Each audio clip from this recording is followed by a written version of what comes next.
Reserve seating starts now.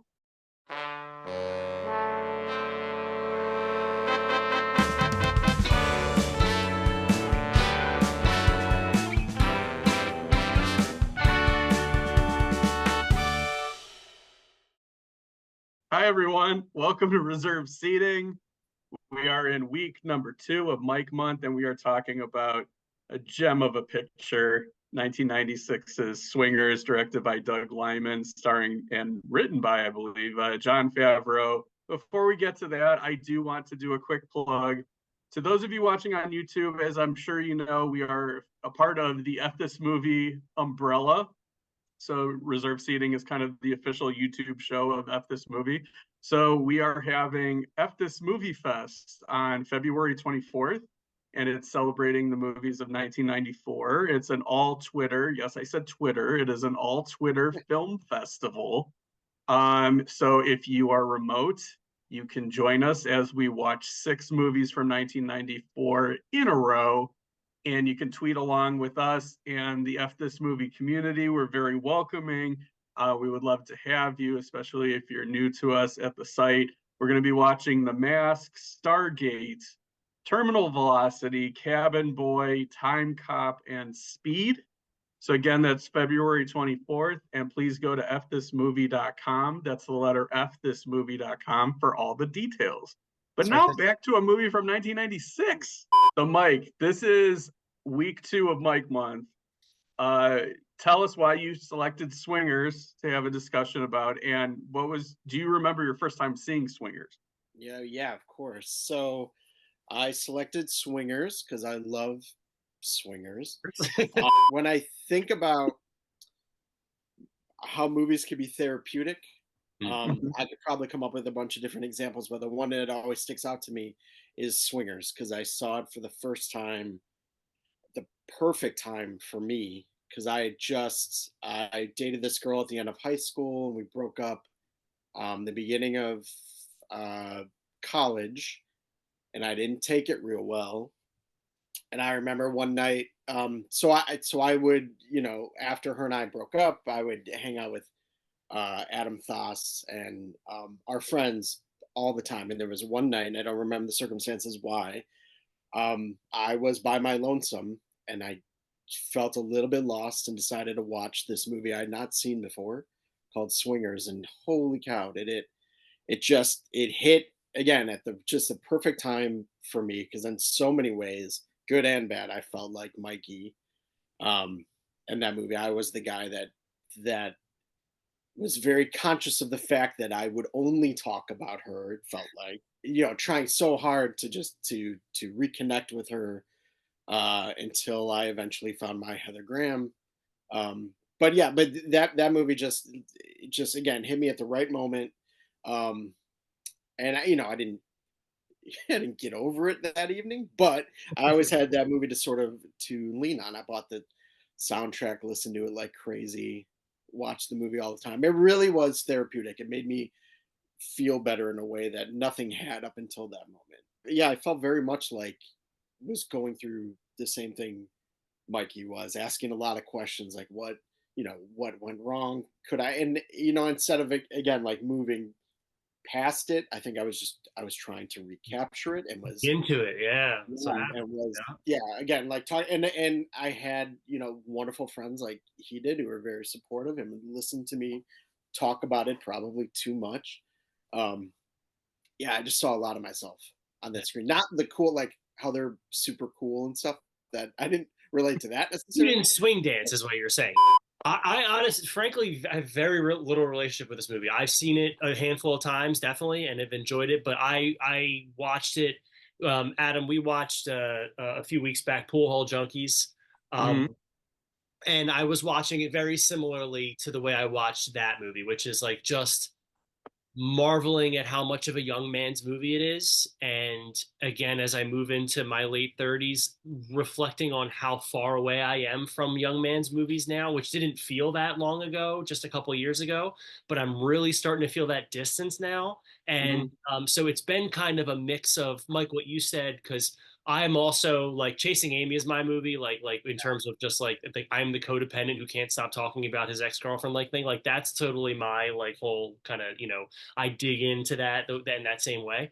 And but I could definitely see similar strings being pulled here, similar like I was never the like I didn't have like this is weird to explain, but like I didn't have like go out friends. Like my friend, I've been friends with the same group of guys since like the third grade, and we none of us were ever like let's go out to a bar guys. Oh, Like same.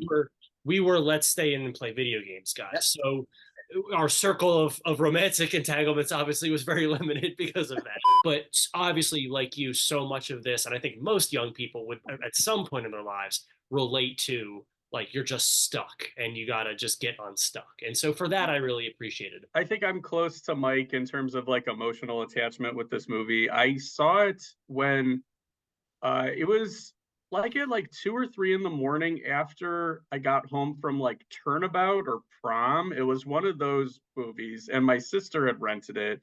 And she like it was I don't even remember her like recommending it. It was just like we had it from the video store, and I was like, okay, I'll watch it.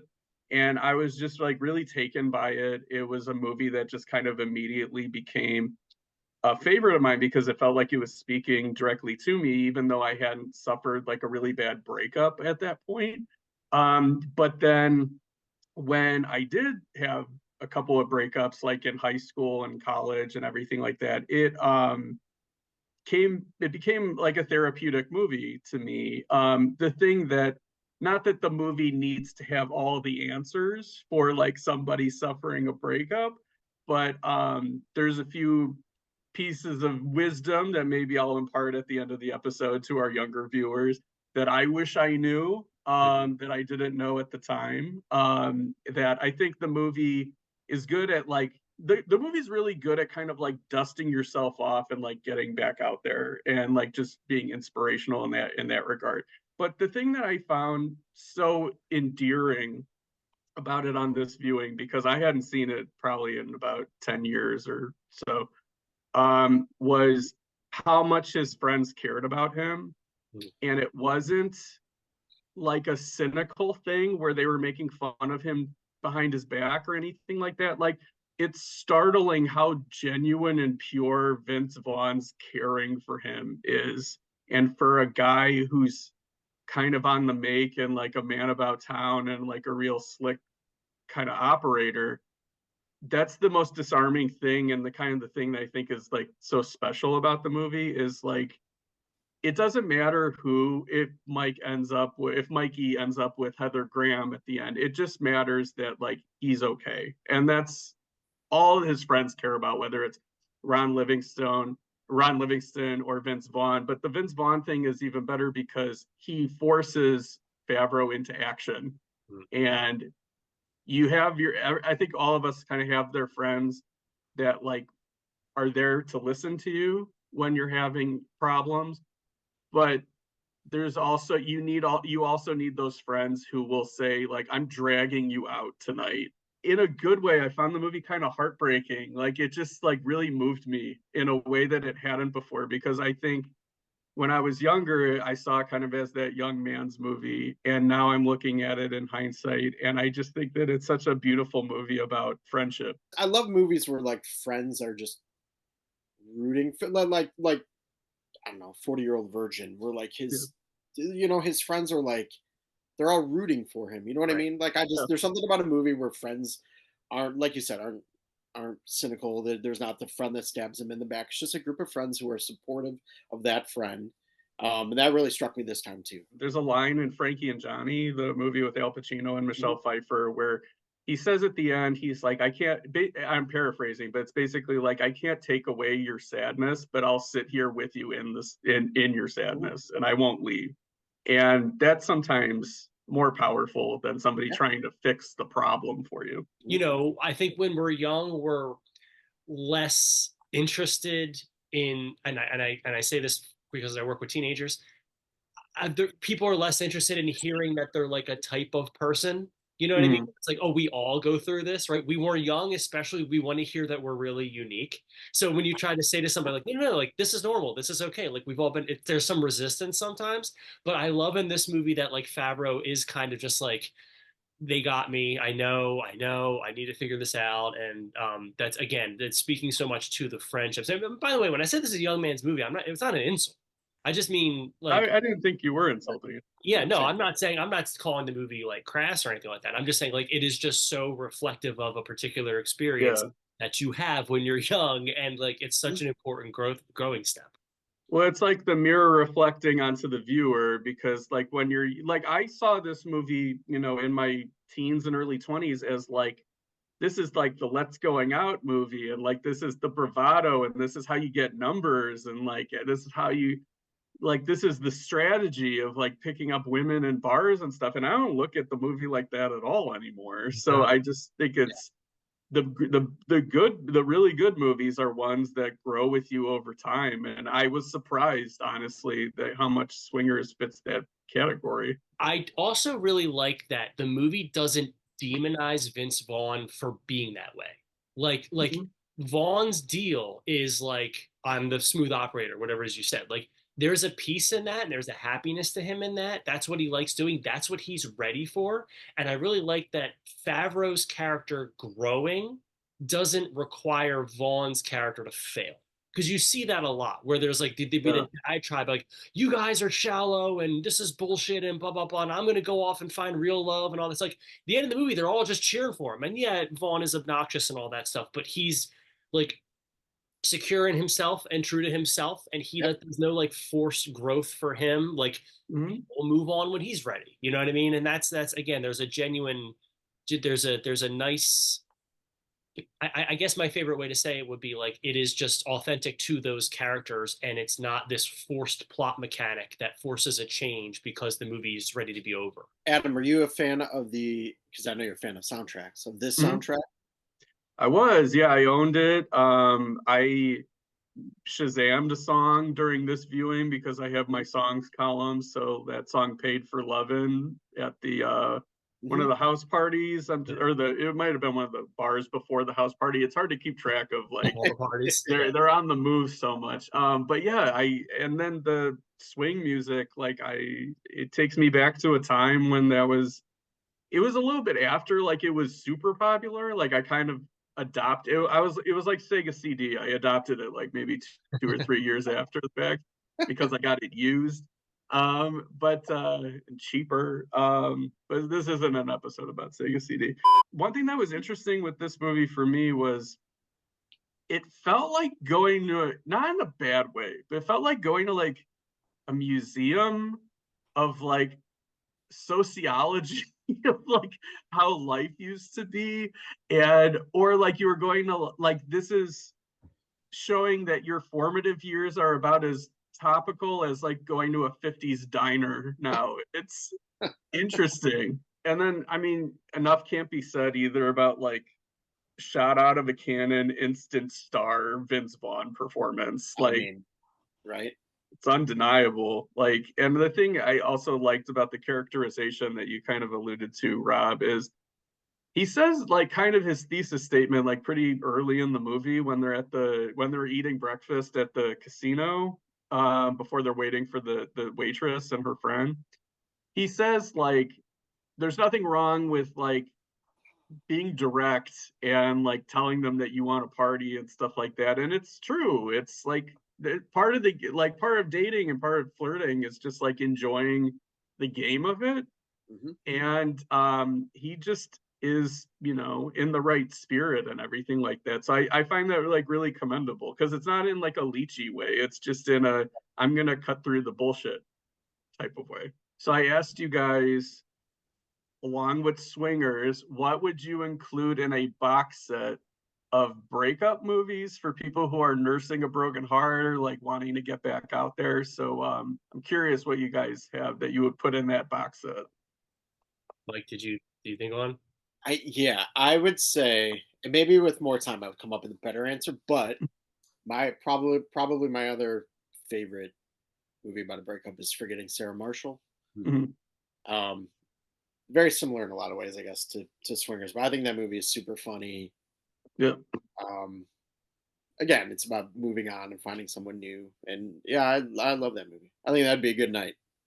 Yeah, mine is Chasing Amy. I already alluded to it. And I already said. I mean, Miramax, that era, like era. It's all from the same. Like it's less like I for me. It's like you need the Jason Lee character in that movie is so sort of analogous to the Vince Vaughn character. They're almost too similar, but Mm. like definitely like on the Venn diagram of like if Mike and I were comparing like breakups like at that age or whatever, like Mike's in the swingers circle and I'm in the Chasing Amy circle. There's like enough layover where like they Sure. yeah, but that would be my choice. That's So fair. I've got a few. I want to point out though that this is like a breakup kit when the first Saturday that you can get your friends together after a breakup, you need to watch Four Film Favorites Martial Arts Collection Yeah. because you need to be taken out of romance mode immediately. Don't work Get some Taco Bell, live Moss a little bit for a day, and watch Rumble in the Bronx. I've never seen The Corruptor, but try it out. Showdown in Little Tokyo, and definitely Bloodsport. Bloodsport has healing powers. But in terms of relationship movies, if you're ready to go back out there and find that special somebody, When Harry Met Sally is a movie that I always use kind of as a motivator. Right. If you are mad and you're not ready to go out yet, but you kind of just want to see the world burn, Closer is great for that. Um, and then also there's a movie called Like Crazy, which is terrible, but it stars the late Anton Yelchin and Felicity Jones. And it's about like a couple that should have broken up, but they decide to stay together. And then like it ends where they're like married and they hate each other. And it's like, oh no, what did we do? But we're married. And that's like if you want to be like, oh, they're even worse off than I am, Right. that's a good movie to watch. The Breakup, another Vince Vaughn movie, is really good because it's got the wisdom to say that like, hey, your partner might be happier without you, and you have to come to terms with that.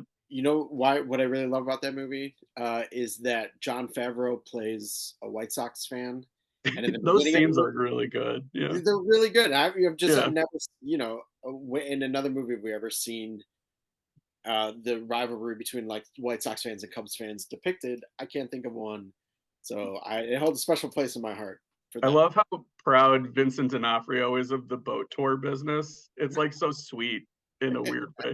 Do you Anyway. guys have, not to hit you or not to prepare you for this, but do you have a go-to breakup song? Like songs about breakups that you would listen to, or Ooh. I got one. Like It's not one that I heeded the advice of, but I should have.